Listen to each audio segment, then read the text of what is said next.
listening to the IELTS podcast. Learn from tutors and ex-examiners who are masters of IELTS preparation. Your host, Ben Worthington. Hello there, IELTS podcast listeners. My name is Ben, and today we are going to talk about the power of a personal statement to get you into your dream UK university. And you're lucky because today it's not just me talking. We've got a specialist on the subject. She's a special guest. But before we get to her, let me just tell you a bit about myself and what we do. So my name's Ben, and I'm from the UK. And I don't sound like it anymore because I've lived outside of the country for the last 20 years, but I'm back in the UK now. And I started just as a general English teacher. Then I specialized in IELTS because I love working with IELTS students because they're, results orientated, motivated, enthusiastic, and smart and modest, just like myself. And at first I was struggling, but then I just started doing exactly what I'm doing today, which is like finding out from experts, getting that advice, recording it, releasing it as podcasts, as free tutorials for my listeners. And then I built up the course, and now we've moved on to the AI essay correction. We're building an AI speaking solution as well. So if you want to get more about that, you can go over to IELTSpodcast.com. So let's move on. Today's topic is the power of a personal statement, and we've got Fedwa, and she's going to give us some expert advice, like about cultural backgrounds, about common mistakes, and about tailoring it for a course, whether you should do that or not. So if you are planning to go to a UK university or at any university, then this is going to be extremely valuable to you. So welcome to the podcast, Fedwa. Could you tell us a bit about yourself, please? And and how you've become sort of like knowledgeable about this topic of personal statements. Thank you, Ben, and hi, everyone. So my name is Fedwa Jalmus, and Ben, it's a very interesting story because my background is from Italy. So originally I'm from Morocco. So I went to Italy when I was 5 years old. So I did all my studies in Italy. And then I've decided to do an MBA. So I came here to London to study my MBA. And then that didn't happen because then I started working. And my first job was in a company that helped students from the Middle East to study here in the UK. But actually, I had no idea about this industry because in Italy, all the universities are free, and students, they don't have the same support that is offered here in the UK.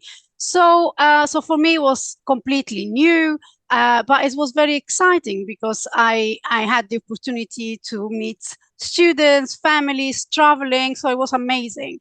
And then after that, I moved to a university here in London. So I was responsible for recruitment in Middle East and Africa.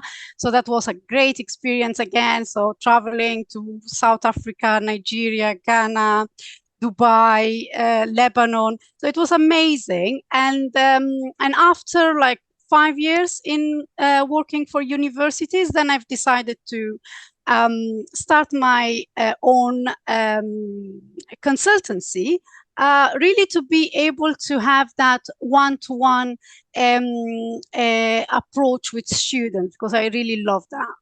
Oh, beautiful, beautiful. And yeah, it's funny. We all start out like, I think this is an important point for the listeners that like we all start out with zero knowledge about anything when we're born. And when we get into it, we usually find ourselves quite lost and frustrated. And then this is what happened to me when I started preparing students for IELTS. It was quite embarrassing. But we all start off completely lost, and then just through like determination, training, learning, moving forward, we find the answers. And this seems exactly the same journey that you've taken to arrive where you are now with your own consultancy and helping students. So that's super. So could you just could you just help us or give us a story about how you helped a student write their personal statement and how you got them into the dream university in the UK. Well, I mean, we have a lot of stories, but I'm gonna tell you about the most recent one. So we had Maya. So she came to us interested to study in the UK and study environmental science.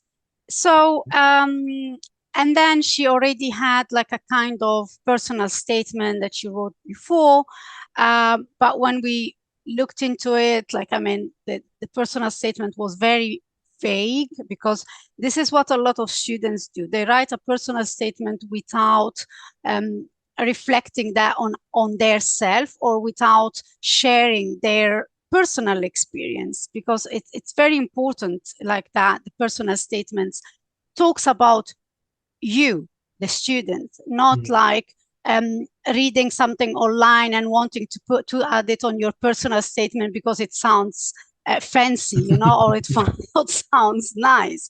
So that's not the way how they do it. And Maya at the beginning, yeah, she looked online, she was very confused. So the personal statement didn't say anything about her. Her passion for environmental science wasn't there.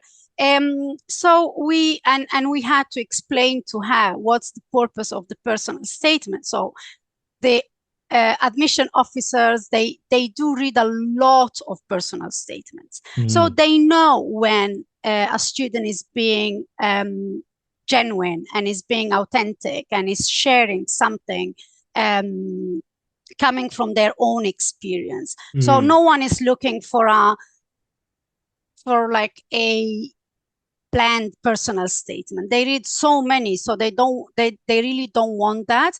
And when you are aiming for a Russell Group University or a program that you really love and you really care about, then that has to come out in your personal statement. So in Maya's case, for example, we really had to talk a lot, because students, when they are 17, 18, they are very, first of all, they want to study something, but they don't really know what is that something, what they will end up doing in life, because they just heard about it, or they have this kind of passion for environment, but they don't know what they can become when they become older. So so the work that we do with students, it's based on a lot of meetings where we talk a lot about them, about their passion, about their background, about their experiences. And then we try to put all together and write a personal statement. So in this case, we discovered that she did like some volunteering. She had a volunteering experience in her country. So they worked on cleaning some beaches, and then she experienced how bad is pollution for the beaches and for the sea in general. So she took that experience, and we tried to put it in her personal statement. And then she also talked about the leading environmental club that she joined when she was like 16. So she was able to express herself and talk about herself, starting from her own experience. So that's that's the most important thing, that we take something that we really love and we really did, and our experience, and try to put it in our personal statement. So now she's very happy. She's studying in an amazing university, and she's studying environmental science. Beautiful. So just to condense it and just to make sure I've understood.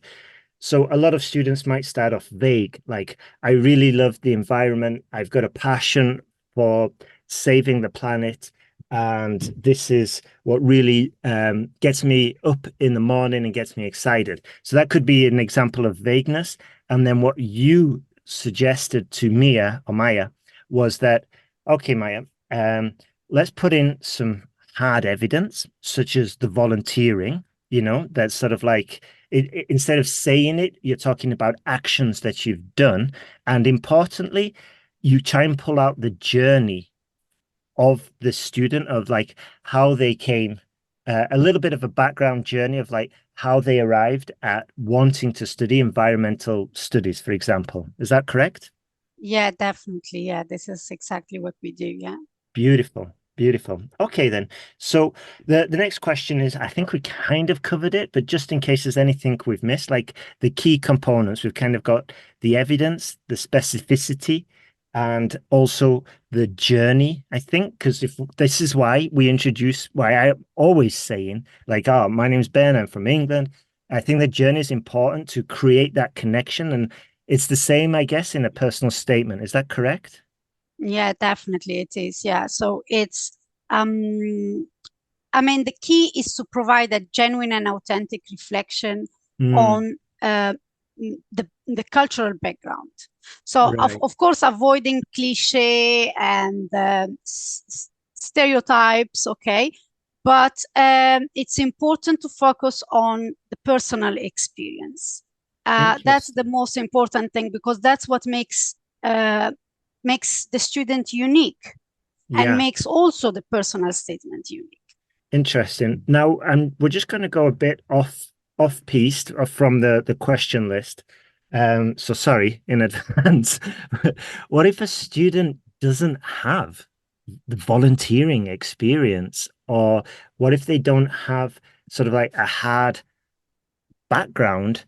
And just a few months ago, they read a story about, I don't know, billions of dollars being made in Silicon Valley. And now they're like, wow, I want to get some of this. Um, and I want to go and study machine learning or artificial intelligence. How would you help a student in that situation without such a concrete background and is they don't have the journey or the experience because they only decided about it 6 months ago? Yeah, so that's fine as well because you know a lot of universities, when you look into their pages, for example, they always suggest to read some books to Mm, learn more about the subject.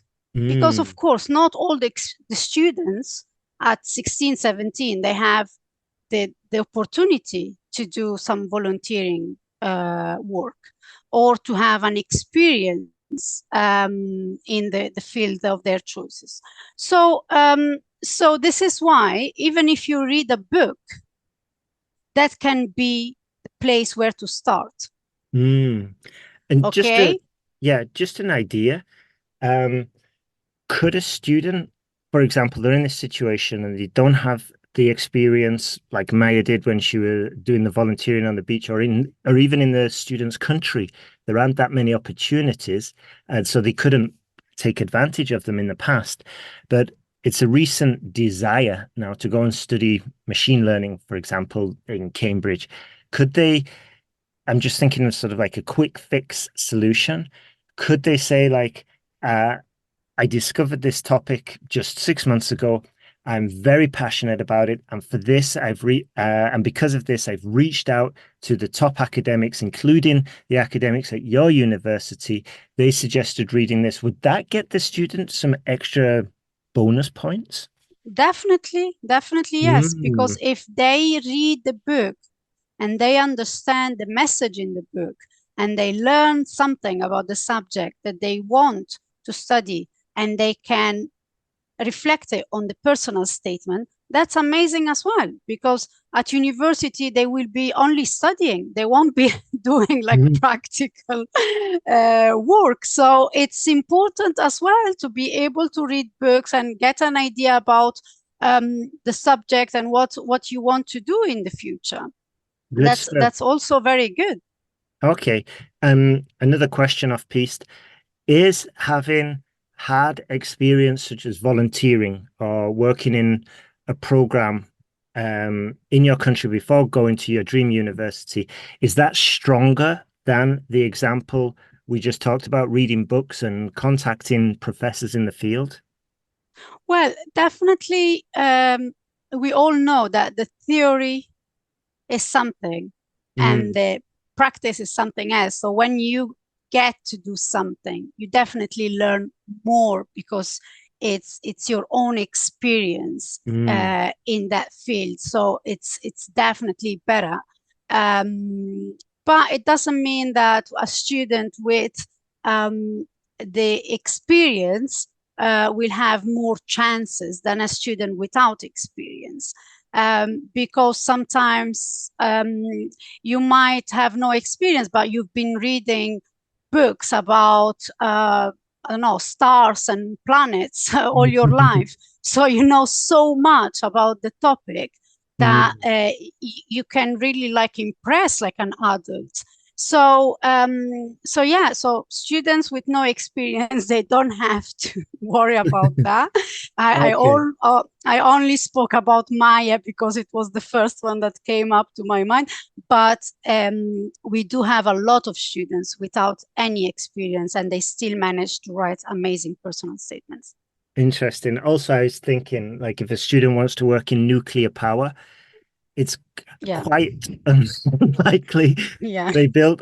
It's quite unlikely they built their own nuclear reactor in their parents' basement. Probably for the better. No. All right. So we talked about the unique cultural backgrounds. Is this the volunteering, and is this sort of like how is that what we're talking about when we're mentioning the unique cultural background? Yeah, because I feel like I think it's because we said that you have to be unique. So definitely like a child that grew up in the UK had different experience from the child grew up in India, for example. So the experiences that you will bring and the uniqueness, it's really like it's how can I say this? It's a bit difficult, but each student comes with a cultural background. So and that only adds to the student because definitely their experience was different, and the approach to the subjects, even when they will be studying, is going to be different. And we want that kind of differences because they make us richer. So the university definitely is looking for students out there that they come from different backgrounds. I see. That's an amazing thing that we look into, because what's the point of having all students coming all from London, all with they've seen all the Hyde Park or Regent's Park, or so I read some amazing personal statements from students in South Africa, for example, talking about the penguins, or how I don't know, their costumes, or I don't know, it's all like different things that as an international officer I was curious to read and try to understand. So I really advise all the students to bring their cultural background into their personal statement. I see. And so the reason for this is, and correct me if I'm wrong, is that from an admissions officer, you're looking to establish, clarify what value the student could bring to the course, to the classroom, what perspectives they could bring to make the whole learning experience for the entire program more valuable. Is that correct? Definitely. And especially the UK, we like universities are always looking to diversify, to get students from different parts of the world so they can all be here and exchange their culture, their background, their experiences, their dream, it's amazing. And this is a reason why I love to do this job, because I do students from different parts of the world, and talking to them is just like refreshing, So it's amazing. It's amazing to listen to them. Good stuff. All right. Now, we've covered a couple of mistakes, like being vague, or just using a template they found online. What are the other mistakes that a student should avoid when they're writing their own personal statement? Yeah, definitely don't use AI. Oh Because no. right now everyone like is using AI, and you're like asking them, did you use AI? No, no, no, no. And then especially for postgraduate students, because I do work with a lot of postgraduate students, and the personal statement there, it's very, I mean, it's different because they already had work experience, and Yeah. yeah, so it's very practical. And I always ask, did you use AI? And no, no, no, no, no, I wrote this. And I'm like, okay. And then we send it to the university, and they come back, oh, there is 48% plagiarism. Can you ask the students to write this? Oh my goodness. Yes. Wow. So it's this is one of my I mean, right now, whenever I speak to a student, is the first thing that I tell them, because also universities, right, they started using like some sophisticated softwares, Yeah. yes, to understand if even the essays they write are wrote by a machine, or it's something that they've produced. So yeah, so don't do that, because yeah, the university can spot that. Wow. Okay. Yes. That's Yeah. Yeah. valuable. Yeah. Yeah. And all right. And then how much should a personal statement be tailored to each university or course? All right. So here we need to differentiate, because if you are applying through UCAS, okay, Mhm. the you only upload one personal statement that will go to like 4 or 5 universities. So Mm, you can't really tailor it to each university, but you can address the course. mm. I see. Okay. I Yeah. see. So the personal statement is all about the student, their background, their love for the subject, and the Yeah, course that they want to study. I see. Um, So just to yeah. clarify, when it's UCAS and you're applying to maybe 6 different business courses, you're going to make it fairly general. You're going to keep it unique.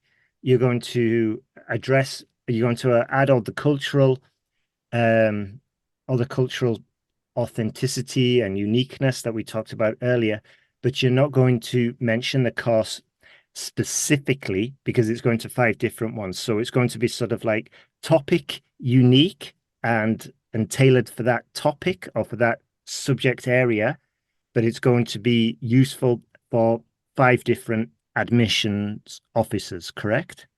Yes. Yeah, that's Gotcha. correct. So the Okay. maximum you can apply to on UCAS is 5 universities. Mm-hmm. So yeah, so they will go to different universities, but what the university will look into is yeah, why do you want to study this course? Okay, so Right. that's the only thing. They won't ask you why do you want to come to King's College. No, they won't ask you that. They will ask only specifically about the course. But when it comes to PG students, there, yes, that the personal statement is tailored to each university and course, and they are very picky about that. They really want you to focus on the university, to understand why, to look at the ranking, to look at the modules, yeah, so they really want you to study and give some valid reasons for why you want to study at this specific university. Right. Interesting. Okay. Now, um, could you provide an example of how a personal statement has made a difference in an admission decision? Well, I wouldn't be able to say if the personal statement has made a difference, especially here in the UK, because when they decide on a student, they don't come back to us and say, "Oh, we've only accepted you because of your personal statement." Okay, so that's not something that I can talk about, but definitely, I mean, I thought about like another student that actually, Mariam. So when we met her, she came to us and she said, "Okay, I want to study business." Okay, and then we started with her working on her personal statement, but then we realized very soon that the student had no passion for business, No. like zero reasons for why you want to do business, and the only thing she was able to say, "Oh, we have a family business." Okay, so is that enough for you to study business? So we had to work a lot with her because we had to explore. Okay, let me understand what is that you like, how you spend your time, what you read, where do you go on holidays, what do you like to do. And then at the end of the day, we discovered that she likes architecture. Oh gosh. Right. I see. So yeah, and then we spoke to her parents as well, and she said, yeah, she has all these books about this architect and this one, and she likes to visit like all the buildings and so. So I mean, and at the end, yeah, she's studying architecture now, but we were Wow. only able to understand that through the personal statement, through working on it. Interesting. Because if you just leave like a student and you tell him, okay, just write few things, be vague, you don't have to be specific, you don't want to have to explain why. I mean, this is like an introspective also work that they do on themselves. Yeah. Yeah, And I'm definitely. sure that a lot of students, when they do this, sometimes they understand that actually they are not passionate about what they want to study. I see. So it's kind of like they discover, like, actually, this is probably not for me. I just thought I would choose it because it just seemed reasonably rational. My friend's doing it, probably good career afterwards. I'll do business. And then through working with a specialist consultancy like yours, they actually discover that actually maybe it's not for me. Um, I actually should be doing something else. Is that correct? Definitely, it's spot on. That's exactly what happens. Wow. And even if they don't change subject completely, they might do something different because their understanding about business, for example, it's so vague that they don't know that there are different type of business, like business management, business administration, business with Mm, marketing, business with finance. So there are different courses within business.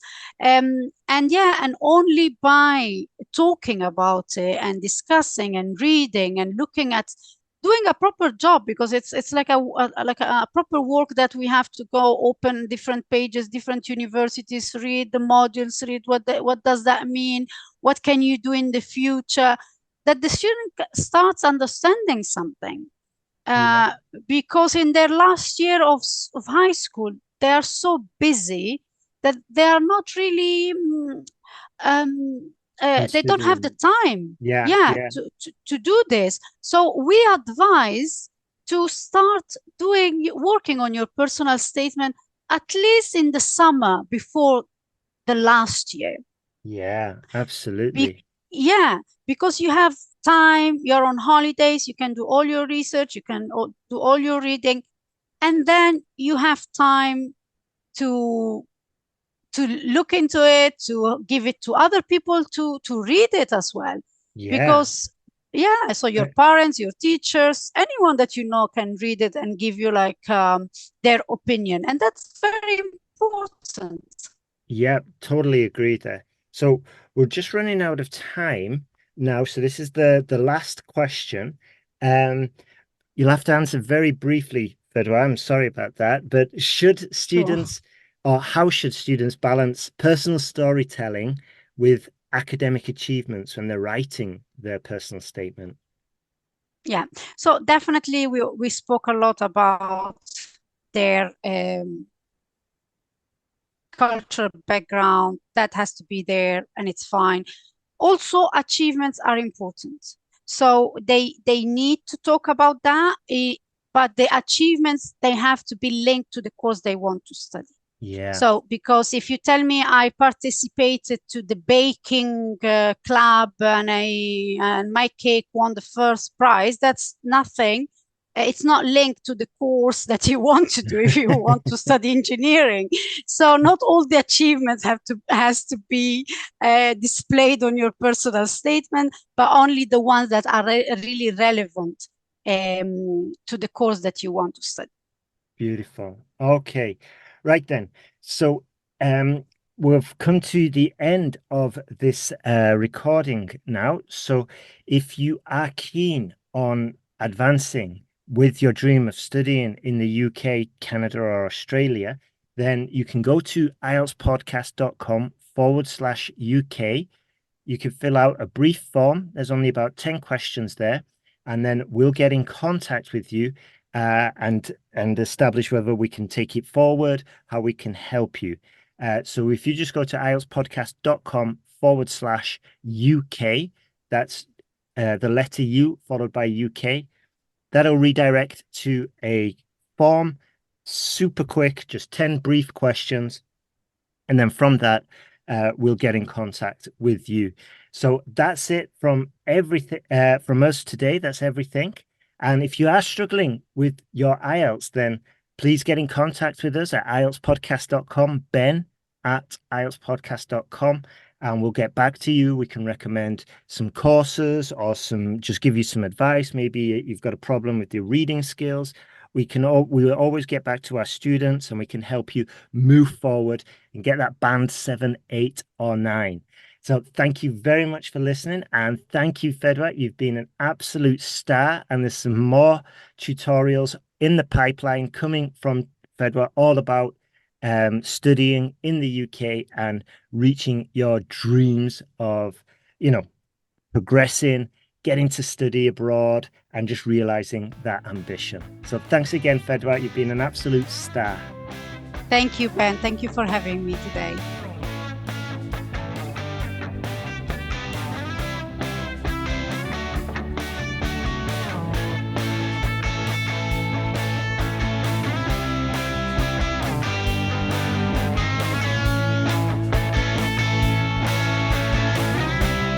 Thanks for listening to IELTSpodcast.com.